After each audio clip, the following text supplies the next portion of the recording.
Poesia é a palavra-chave da quarta entrevista Rumos e Vidas.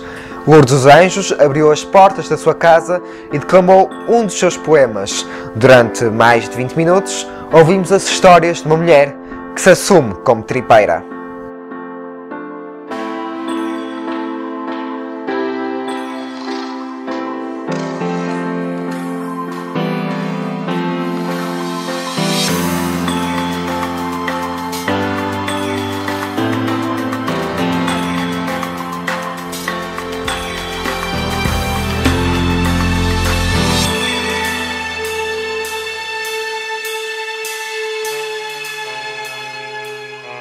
Muito obrigado por ter aceito este pedido de entrevista ao Rumos e Vidas.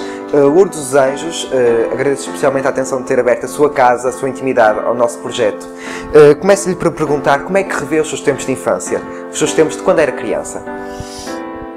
Os meus tempos de quando eu era criança foram tempos de muito sonho, foram tempos de ser uma menina muito feliz, de me dar tempo a ser uma menina muito feliz, com muitas obrigações.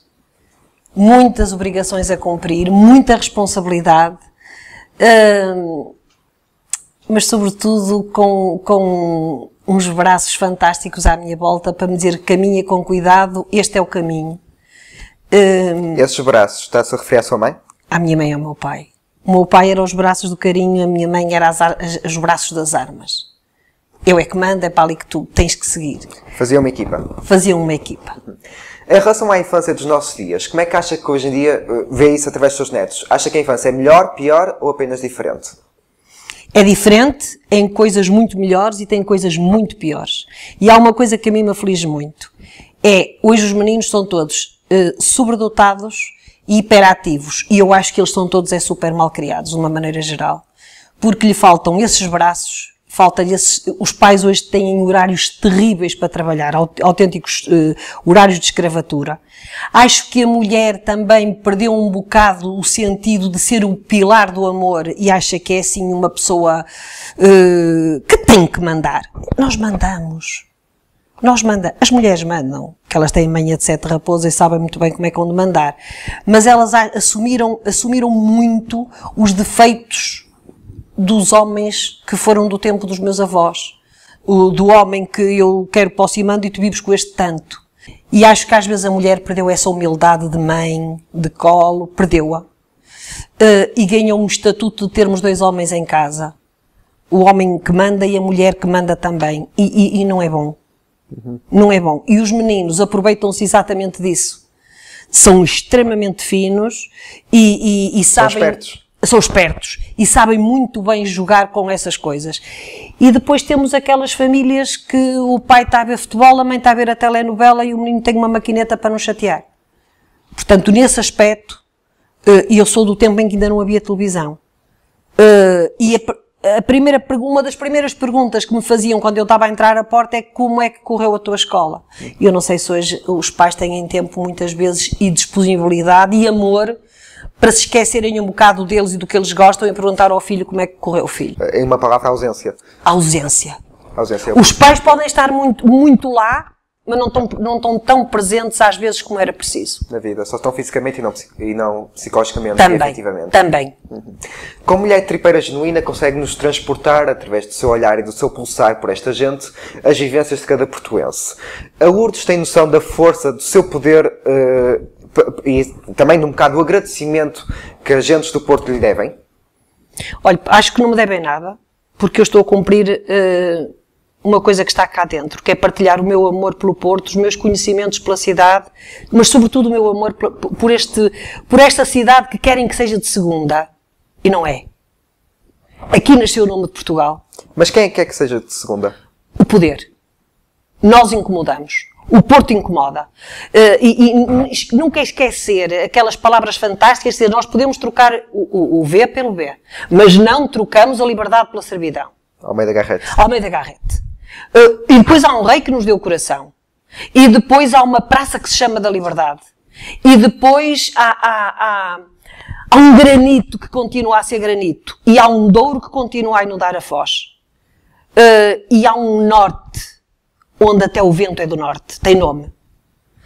Portanto, é difícil, muito difícil eles domarem estas coisas todas. Como grande impulsionadora do Porto, aqui da cultura portuense, já ajudou muitas pessoas que também querem promover essa cultura, nomeadamente César Santos Silva, o meu primeiro entrevistado, no qual fez o prefácio de um dos seus livros. Dizia, e passo a citar: o Porto não é cidade de meias tintas, é mar mesmo magoando, sem pequenas palavras de faz conta ou ternuras bacocas. O Porto é a fonte onde vai beber quem verdadeiramente ama a liberdade. Ama o Porto incondicionalmente. Incondicionalmente. E quero que uma parte das minhas cinzas fique no céu do Porto. Acho que este nevoeiro tripeiro, esta gente, o sotaque, quando dizem, o sotaque do Porto, esta mistura de gentes que a Revolução Industrial fez, não é dizer à séria, é dizer, vai para o rei que te aparta. E quando está a dizer, vai para o rei que te aparta, está-se a dizer assim, que Deus Nosso Senhor esteja contigo. É mesmo, o sentido é o mesmo. Os silêncios do Porto são maus. Quando o Porto se cala, alguma coisa está mal. Muito mal. Consegue definir o Porto numa só palavra? Saudade. Porquê a escolha dessa palavra? Porque eu sinto, cada vez que me ausento da minha cidade, sinto que as lágrimas me caem porque eu tenho necessidade da Torre dos Clérigos. Tenho necessidade da palavra brejeira das vendedeiras do Porto. Tenho necessidade de ver os comboios chegarem a Campanhã. E depois daquela gente a quem nós vamos pedir uma informação, eles dizem, eu digo-lhe onde é, eu vou... Ninguém vira as costas a ninguém. O meu Porto é uma mistura de pessoas do Norte.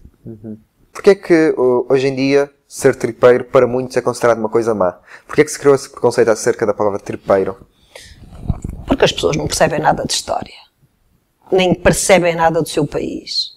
E vivem das águas quentinhas do Algarve, daquelas areias onde não cabe uma toalha de bidé, vivem dos títulos que podem até ser comprados nas faculdades, mas que são títulos. Vivem um bocado da imagem? Da imagem. É montra. A montra, às vezes lá dentro não tem nada a não ser cotão, mas a montra tem uns manequins a chamar a atenção. Portanto, é isso, isto é...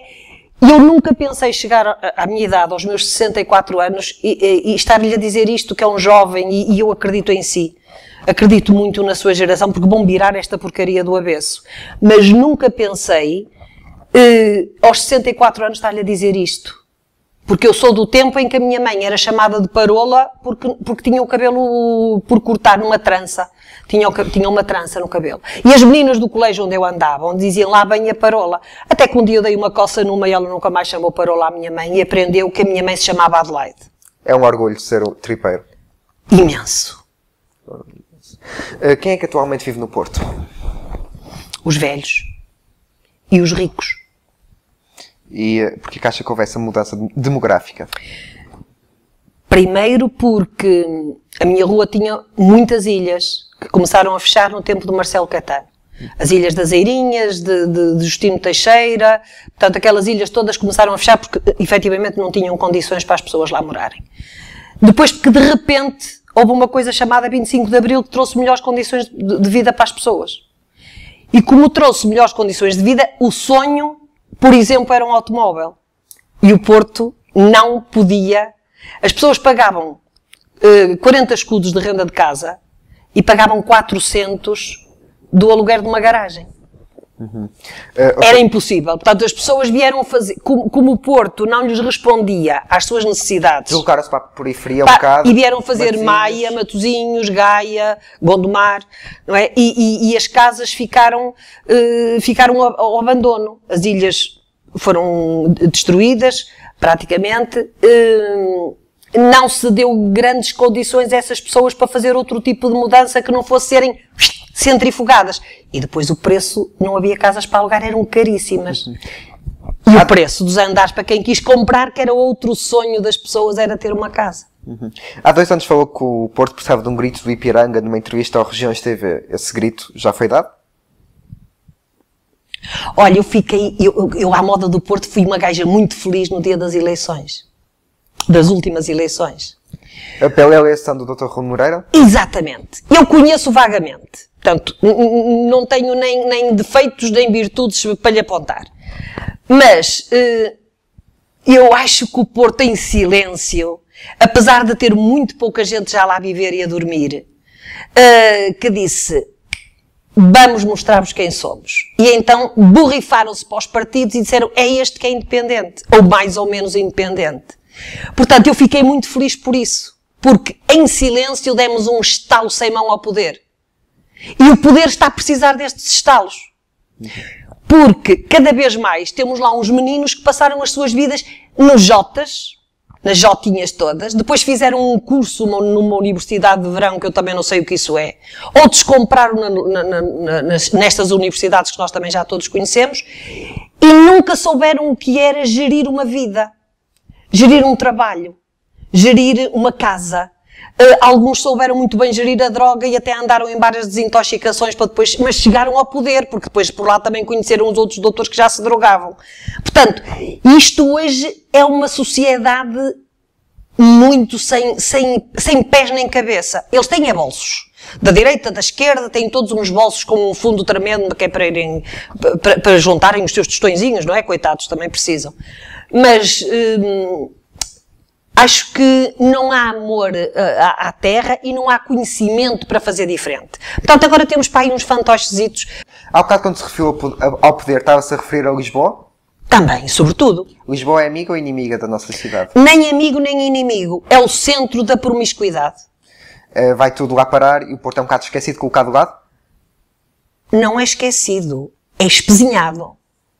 Que ainda é pior. É pior, porque repare, o Porto neste momento, não vou-lhe falar da minha freguesia. A minha freguesia era a mais industrializada, era a freguesia mais industrializada do Porto.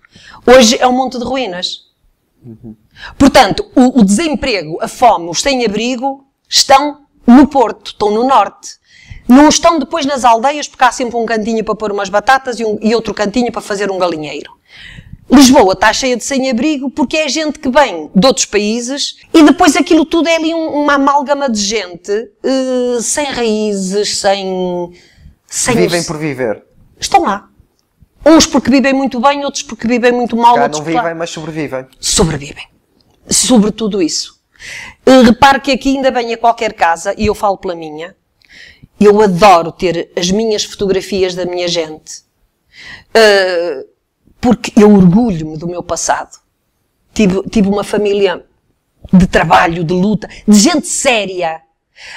E quando lhe falo de gente séria, há duas coisas que me marcaram muito na minha vida. Eu sempre ouvi dizer que os homens não choram. No tempo do meu pai, a minha mãe tem 94 anos, portanto o meu pai, se fosse vivo, tinha 96, estava a fazer 97 anos. Era muito feio um homem pegar uma filha ao colo. E a minha mãe dizia, não, vais para a rua com a tua filha ao colo, porque eu tenho uma irmã com 74 anos. E ele dizia, mas eu quero lá, porque te chamam o Santo António. E o meu pai dizia, mas eu quero lá saber desses gajos para alguma coisa. Ela é minha filha, eu levo a minha filha ao colo para onde eu quiser. Portanto, era um homem para o seu tempo, como diz o meu neto mais velho, muito à frente. Muito não à ligava frente. aos preconceitos. Era ele, pronto. Portanto, eu habituei-me a ver o meu pai um homem de poucas palavras, nunca me bateu. O que era muito comum naquele tempo, os pais baterem de cinto e de correia. E quando eu fazia alguma coisa que ele não gostava, ele só me dizia assim, ouviste, minha filha? E há uma coisa que me marcou muito, foi ele ir-me levar pela primeira vez à escola. E eu vi-o a dar a volta ao carro no larguinho. E ao descer, fiquei lavada em lágrimas, porque era a primeira vez que eu ia estar longe de casa, dormir fora de casa, estar longe dos meus, do meu canto. E ele parou o carro e disse, ó filha, porquê é que tu estás a chorar? Por o ver ir embora.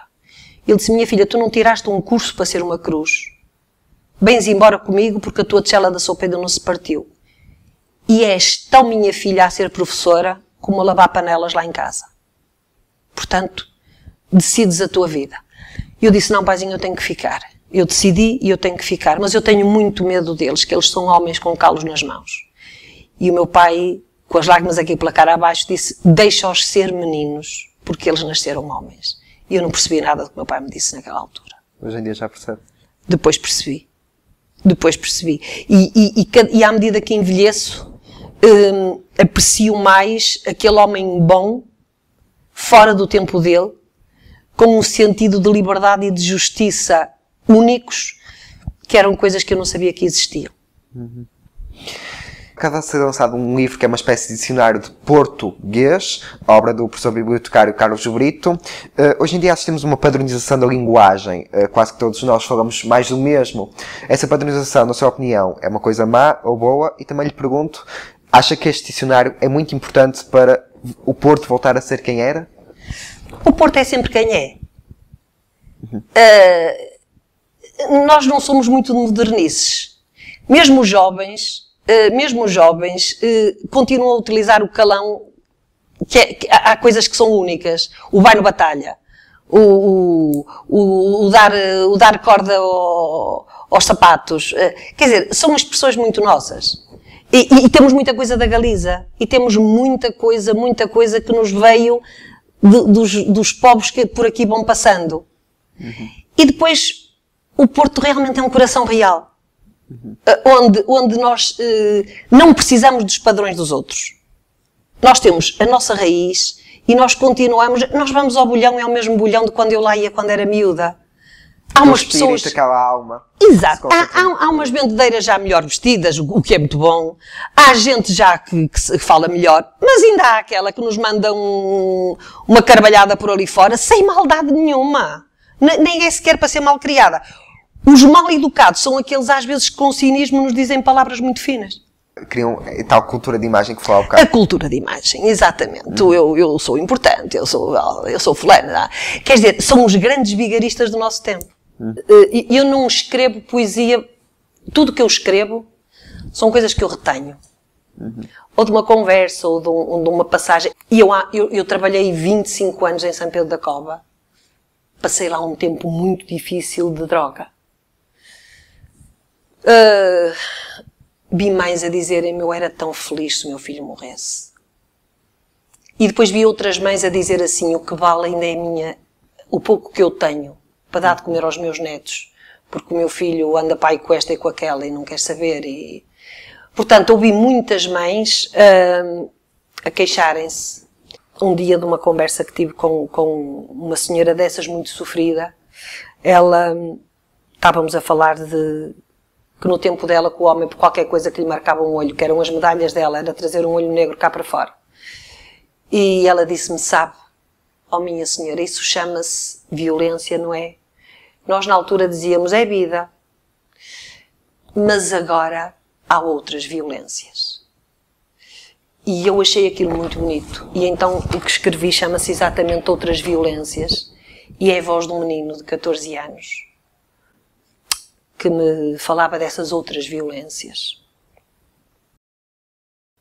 Olha-me nos olhos, em silêncio, com calma.